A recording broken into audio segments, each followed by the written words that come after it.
warahmatullahi wabarakatuh. Saya Nida Sakinatul Ahya dengan NPM 2021 01527 dari kelas R5K dan Ibu Cindy Marisa MPD Kons selaku dosen pengampu mata kuliah konseling pernikahan dan keluarga. Di sini saya akan menyampaikan materi tentang mengasuh dan membimbing anak di dalam keluarga. Apa sih hakikat mengasuh dan membimbing anak itu?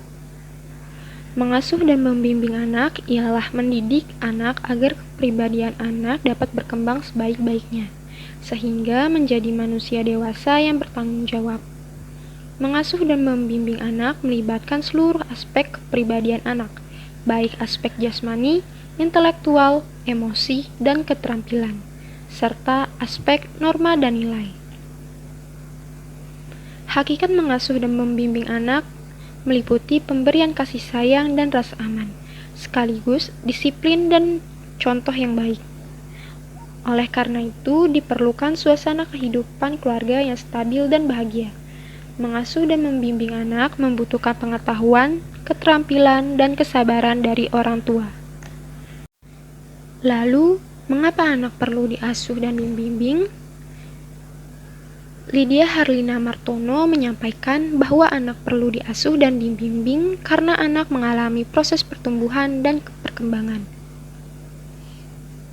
Pertumbuhan ialah bertumbuhnya anak dari segi jasmani, sedangkan perkembangan ialah berkembangnya kepribadian anak dari seorang individu yang tadinya secara mutlak bergantung pada orang tua dan lingkungannya, menjadi seseorang yang mandiri dan berguna bagi lingkungannya.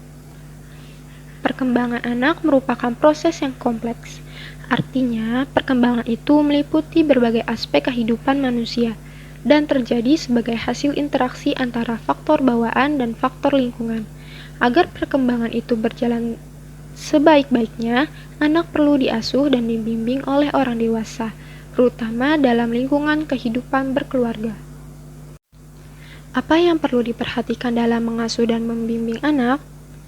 Mengasuh dan membimbing anak berlangsung secara berkesinambungan dan perlu disesuaikan dengan tahap perkembangan anak. Perkembangan anak dipengaruhi oleh faktor bawaan dan faktor lingkungan. Kedua faktor itu perlu diperhatikan dalam mengasuh dan membimbing anak. Faktor bawaan. Faktor bawaan ialah sifat yang dibawa anak sejak lahir, antara lain sebagai berikut.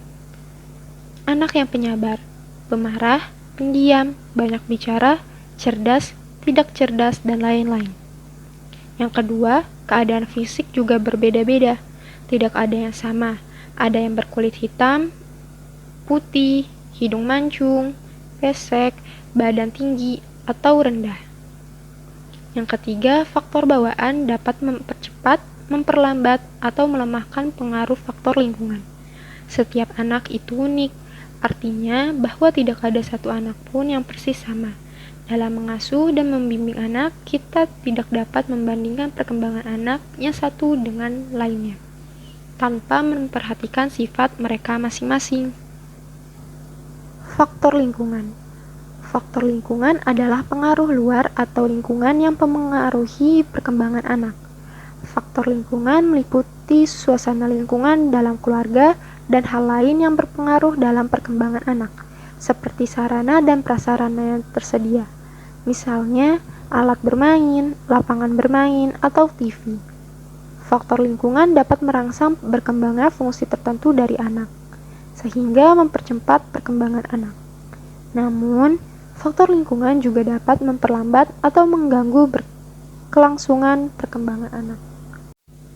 Prinsip dalam mengasuh dan membimbing anak yaitu antara lain 1.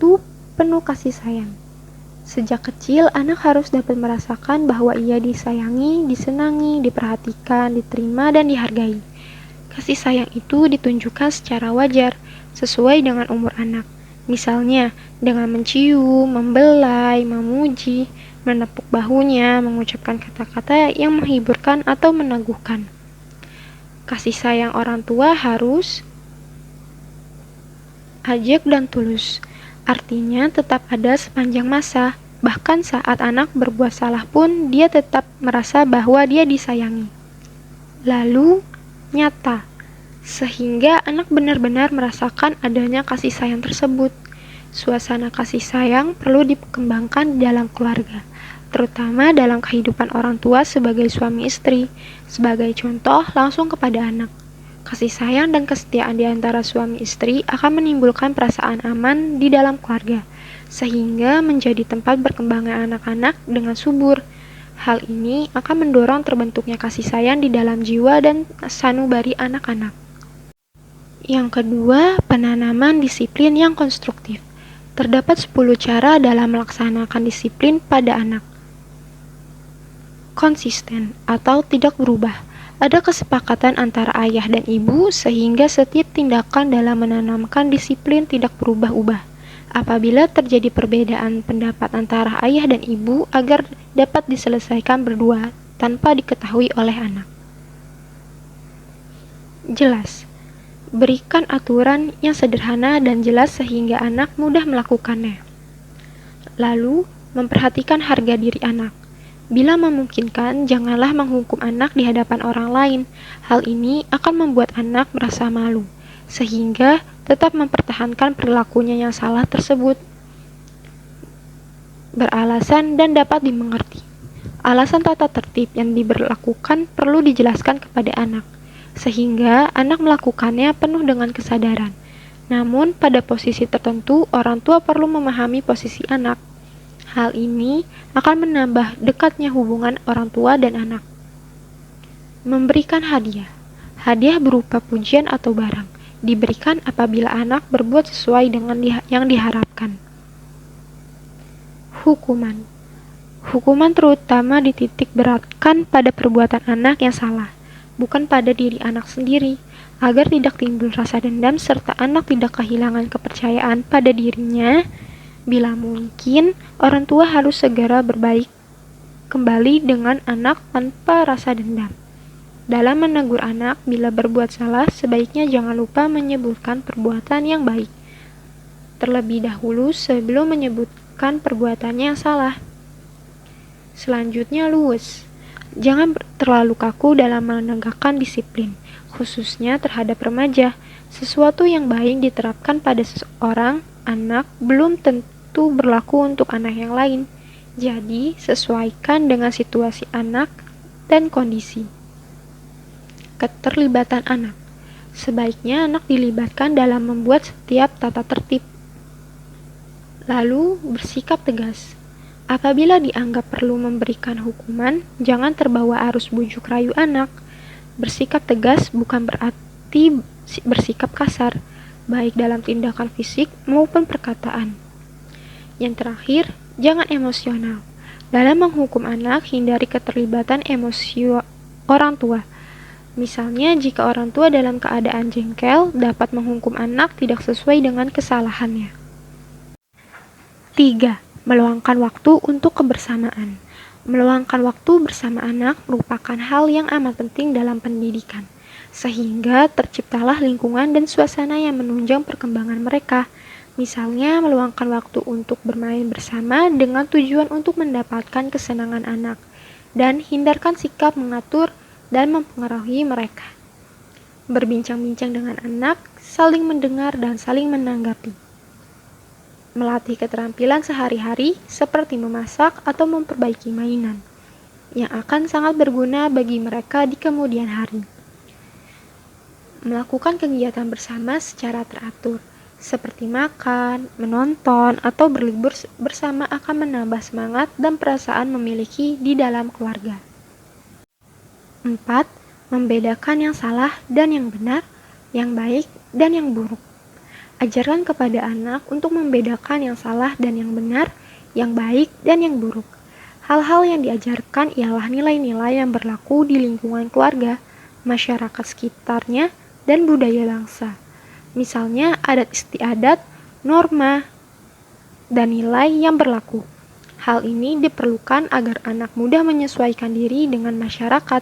Contohnya yaitu berlaku ramah dan jujur terhadap orang lain, menghargai orang lain beserta miliknya, sikap dan perilaku terhadap orang yang lebih tua, Dan cara yang paling baik yaitu orang tua langsung memberikan contoh dalam sikap dan perilakunya sehari-hari. 5. Mengembangkan sikap saling menghargai. Tunjukkan perhatian terhadap kegiatan anak, berlaku jujur dan tulus setiap saat. Jangan pilih kasih, selalu berusaha menepati janji dan menunjukkan kepercayaan kepada anak. Yang keenam, memperhatikan dan mendengarkan pendapat anak. Dengarkan dan berusahalah untuk mengerti pendapat anak tanpa dipengaruhi oleh pendapat orang tua. Pakailah bahasa yang mudah dimengerti oleh anak. Hal ini akan membuat hubungan anak dan orang tua akan menjadi lebih dekat. 7. Membantu mengatasi masalah. Tawarkanlah pendapat Anda sebagai orang tua kepada anak, namun bukanlah peraturan yang mutlak. Harus dijalankan. Berikanlah kesempatan terlebih dahulu kepada mereka untuk menyelesaikan masalahnya, sebelum Anda memberikan bantuan, sehingga mereka tidak menjadi malas, tidak selalu bergantung kepada orang tua, dan memperoleh pengalaman baru. 8. Mengembangkan kemandirian. Beri kesempatan kepada mereka untuk mengerjakan sesuatu menurut mereka sendiri, asal tidak bertentangan dengan norma masyarakat. Untuk memupuk inisiatif ini, orang tua perlu memuji hasil karya anak. 9. Memahami keterbatasan anak. Setiap anak memiliki keterbatasan. Hendaknya orang tua jangan menuntut melebihi kemampuan anak, dan jangan membandingkan anak yang satu dengan yang lain, karena setiap anak memiliki kelebihan dan kekurangannya dalam hal tertentu. Janganlah menjadikan kekurangan dan keterbatasan anak sebagai keterpurukan yang harus dihilangkan karena akan menjadikan mereka pribadi yang tidak percaya diri. Oleh sebab itu, orang tua harus dapat memahami keterbatasan dari anak. Dan yang terakhir, menjalankan peran orang tua sesuai dengan usia perkembangan anak. Peran orang tua menyesuaikan perkembangan usia dan kebutuhan anak, yaitu usia 0-2 tahun, orang tua berperan sebagai pengasuh. Usia 3-6 tahun, orang tua berperan sebagai pengasuh sekaligus menanamkan prinsip serta nilai moral. Usia 6-12 tahun, anak sudah mengenal pertemanan, sehingga orang tua berperan sebagai teman tetapi masih memberikan pengawasan serta pemantauan. Usia 13-20 tahun, orang tua berperan sebagai teman tetapi menjalin hubungan dengan diskusi. Artinya, pengawasan yang diberikan orang tua masih dibutuhkan namun dikemas dalam diskusi dan bukan mengarahkan menurut kemampuan orang tua. Kebiasaan tidak baik yang sering dilakukan oleh orang tua. Yang pertama yaitu menjadikan anak menjadi figur yang tidak pernah salah. Maksudnya, kebiasaan para orang tua. Bila anak kita sedang berjalan tiba-tiba ia menabrak meja dan akibatnya terjatuh dan menangis, maka orang tua sering melakukan sesuatu hal yang tujuannya agar tangisan anak segera berhenti. Dengan memukul dan memarahi meja yang ditabrak si anak. Sambil berkata, "Siapa yang nakal, Nak? Ini ya meja. Ini ibu sudah pukul mejanya. Cup, cup, cup. Diam ya." Dan biasanya si anak akan segera diam dari tangisnya. Para orang tua sudah membiasakan anak menjadi figur yang tak pernah salah. Dan ini akan menciptakan pemikiran yang terekam di dalam benak si anak dan terus terbawa hingga ia dewasa. Akibatnya, bila setiap ia mengalami sesuatu peristiwa dan terjadi sesuatu kekeliruan, maka yang keliru atau yang salah adalah orang lain atau pihak lain dan dirinya selalu benar. Yang kedua, sering berbohong. Tanpa disadari orang tua sering melakukan kebohongan-kebohongan kecil setiap harinya. Salah satu contohnya yaitu saat seorang ayah ingin berangkat ke kantor dan si anak menangis ingin ikut. Maka si ayah berkata, "Sayang, ayah hanya pergi ke depan saja ya. Sebentar ya sayang. Adik sama ibu dulu di rumah." Tapi kenyataannya sang ayah pulangnya hingga malam. 3. Sering mengacam atau menakut-nakuti. Tanpa kita sadari, orang tua sering melakukan sebuah ancaman-ancaman kecil pada si anak. Memang, anak akan cenderung terhenti menangis dan menuruti keinginan orang tua. Namun, dengan pernyataan menakut-nakuti dan ancaman seperti itu, sebenarnya orang tua menanamkan rasa tidak suka atau benci pada pihak orang tua sebutkan, misalnya dokter. Akibatnya, anak akan tidak suka atau takut dengan figur dokter atau figur Pak Polisi. Yang sebenarnya tindakan ini sangat keliru sekali, karena orang tua dan juga anak suatu saat sering berhubungan dengan mereka. Sebagai contoh, adik, jangan nakal ya. Kalau adik nakal, ibu tidak akan membawa adik pergi tamasya. Adik di rumah aja sama dengan bibi. Ancaman ini tidak menyelesaikan masalah nakalnya anak. Sebaiknya orang tua memberikan nasihat yang mudah diterima oleh pikiran mereka. Seperti contoh, adik, jangan nakal ya sayang. Kalau adik nakal, adik jadi tidak ganteng lagi. Dan nanti adik jadi tidak punya teman. Mau nggak adik kalau bermain tidak punya teman? Kan tidak enak kalau adik bermain sendirian. 4. Tidak kompak. Selaku orang tua harus selalu kompak. Jangan pernah ada dualisme dalam mendidik anak atau melakukan standar ganda. Di hadapan si anak, orang tua jangan pernah berbeda pendapat untuk hal-hal yang berhubungan langsung dengan pola mendidik anak. Ingat, pada saat salah satu dari orang tua sedang mendidik anak, maka pasangan harus selalu mendukungnya. Apabila ada pandangan yang berbeda dalam mendidik anak, bicarakan hal ini secara pribadi dengan pasangan, sehingga anak tidak mengalami kebingungan. Dan yang terakhir, memberi hadiah pada perilaku yang negatif. Misalnya, orang tua segera memberikan apa yang diminta anak jika anak memintanya dengan cara menangis dan berguling-guling.